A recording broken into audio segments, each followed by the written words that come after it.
Hey there mga Mards! As you have watched on my previous videos, I have been reviewing cushions, foundations, ano pa ba, and more cushions. So, let's continue with those. Okay, balik tayo sa foundation. I really want to share this with you mga Mards because my daughter recommended this foundation and hindi siya gaanong mahal because it's Maybelline. Very affordable. Sabi niya it's very light and maganda yung coverage. So, alam niyo naman ako, nagpabudol na naman. So, eto siya mga Marge. In-order ko siya sa Shopee, sa Watson, sa Shopee. So, ako hindi ko pa talaga siya nakita. Binuksan ko lang. I don't know if it's the usual na foundation mga Marge. Ang ganda ng kanilang ano, no?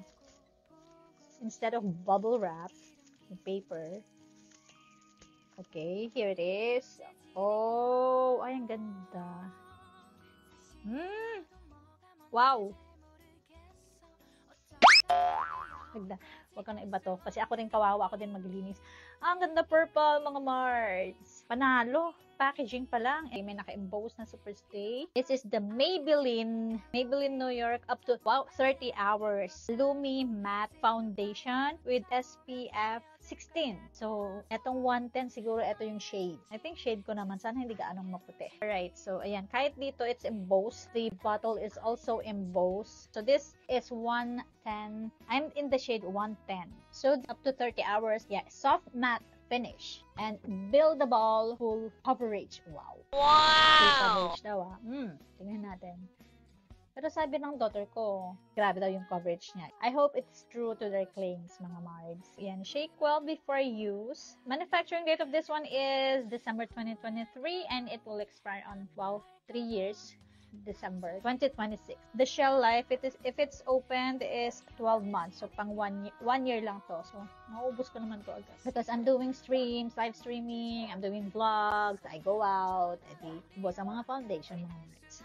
It's sort of like protection also from the sun kasi despite of yung maaraw sa labas and then you're putting sunscreen and then after sunscreen maglalagay ka ng foundation that also has SPF o diba? It can protect your skin from the rays of the sun. Kasi parang cover siya mga Mards. So, ang gagawin natin, we're gonna try this. I'll just get my things and we'll try this. So, mga Mards, tanggal ko ng aking makeup. So, I have my mirror here. Na-prep ko na rin yung aking face. So, buksan na natin ang... Alright, nakita niyo na naman yung mga sumpa sa aking face. Ano yung gagawin ko dyan? Paano kaya ako? Mahal kasi magpapiko. Basta ba matanggal, di ba? Ipunan. Alright, so yeah, let me just... Ang cute talaga! So, nag-alcohol naman ako ng aking kamay. So, usually dito ko siya nilalagay. Ay! So, yung consistency niya mga Mards, it's parang watery siya. Naku, ang dami ko yata. Parang siya yung L'Oreal, yung gamit ko. Hala, parang L'Oreal talaga na amoy ko dito. Amoy chemical. Okay, dami. Very light nga siya mga Mards. Parang wala akong nararamdaman. Parang wala akong nilagay. Anyways, sige. Ano muna natin to?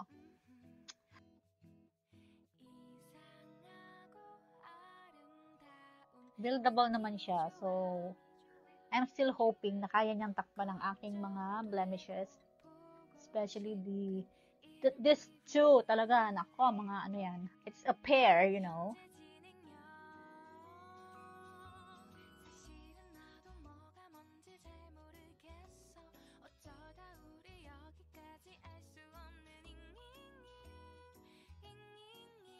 That's the first layer, mga Mards. Very light. As in, parang wala akong nilagay. Wait lang.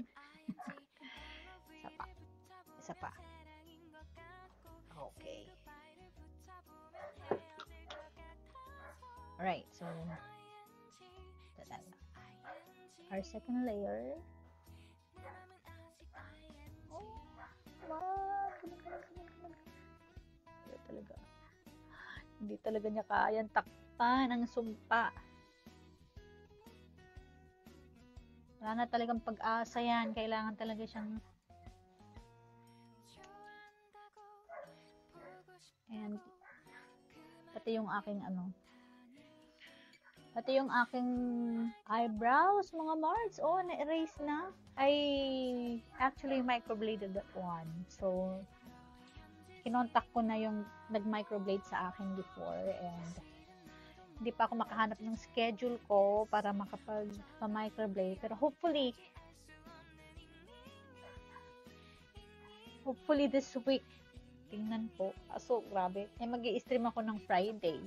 Kung Friday, mag-i-stream naman ako. So, Diyos ko, kapal-kapal ng aking, eyebrows pag ganun. Kaya gagawin ko. Oh gosh. Pangalawa. My goodness. Parang pumasok yata sa pores. Oh gosh. Ang puti. Ano lang yan? Blend lang mga Mards. It's very light. Wow. Bilib ako sa coverage. May coverage talaga siya. Grabe, napasok na dun sa aking mga pores. Isa pa. Okay, isa pa. I really want to have it like 3 times. I just want to feel how lightweight it is, mga Mards. So, dito lang tayo ngayon. And it is really lightweight. This is my 3rd application.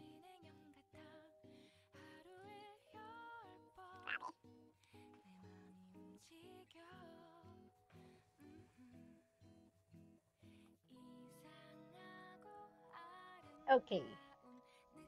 So, yung mga blemishes ko, like it just have a medium coverage, mga Mards. Hindi siya full coverage, okay? For me, okay lang din. Kasi, you will look more natural. So, nakikita pa rin, but nag-lighten naman siya. Napalighten lang niya. So, hindi niya talaga tinanggal.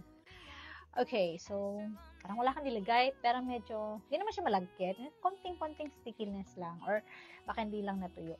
Okay? So, yeah, I bought this Dasome Concealer. So, try natin mag-concealer.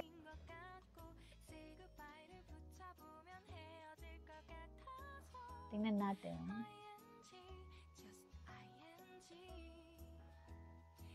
Okay. Ang hirap talaga, be. May sumpa. Gosh, ang hirap. Ay, talaga wish ko, mga Mards. Pag natanggal yan, I'm good. Diba? Saglit lang mag-makeup. Kahit di ka na mag-concealer, you know. Hirap talaga, oh. Isa pa. Ubus ang oras natin dito sa kaka-conceal. Gosh. Ang dami kong piniling concealer, mga Marge, iba-iba. So, siguro on my next vlog, itry ko silang lahat. Kung ano yung mas effective sa kanilang lahat. Anyways, that's the best I can do, mga Marge. Let's complete our makeup, mga Marge. So, I really need to have it done like mine. You know, mga Marge, yung aking microblading, it was done 2018 pa. So, ngayon lang siya na-erase. Magaling yung gumawa. Yeah, actually, tattoo artist yung gumawa. But of course, in-explain naman niya sa akin, tattoo is different from microblading. Sinabihan niya ako also to take care of my brows. Lalo if gumagamit ka ng mga toners, yun, hanggat maaari, you leave it. Kung lilinisan mo yung brows mo, it's just soap and water and it's good. So, ganun lang ginawa ko. And it really lasts. So, that was 2018 pa. It's 6 years na. So, ngayon lang nag-fade. And it's just on this part, sa right lang. Okay, so, I'm gonna use yung O2O. So, gamit ko itong mga Marge. I do it like so. And then, ganon. Joint. Ayan. Of course, and O2O again.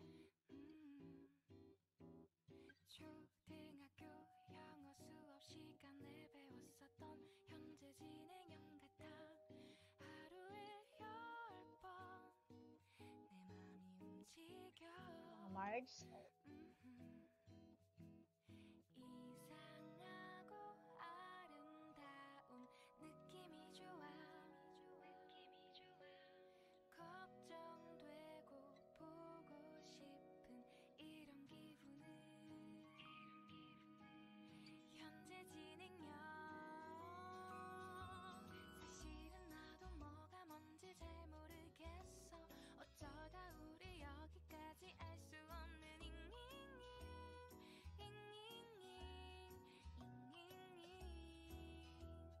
Okay.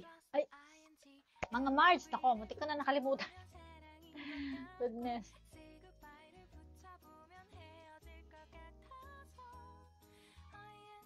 Okay. Kailangan ko itong mga Mars para sa double chin. Ayan. Double chin. Speaking of double chin, lagyan natin dito. And for the final powder, I'm using Nichido. Dumi-dumi. Gamit na gamit itong mga Mars. Tingnan nyo.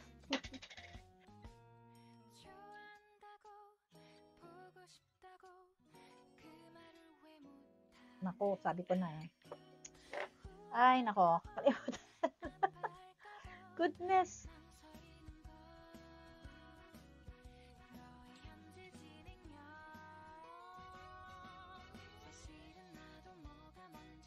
So, my thoughts on this Superstay Lumi Matte Foundation, mga Mards. Truth its claims, very lightweight, parang wala akong foundation and wala na siyang lagkit. What I can remember is yung ginagamit ko yung L'Oreal na foundation.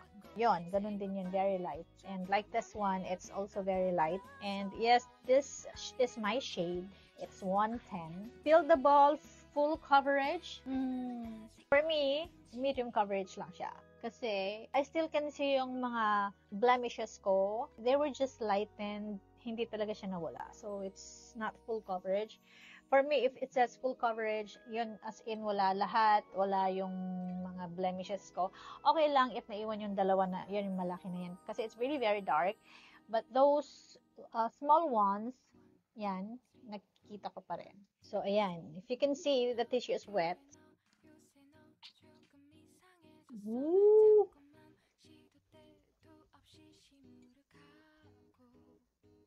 Wow! Dito. Ay, wow, grabe. It's really waterproof, mga Mards, and sweat-proof.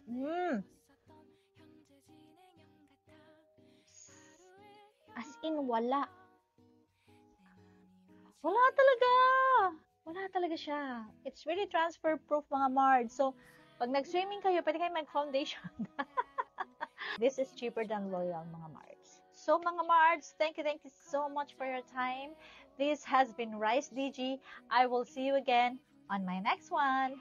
Bye!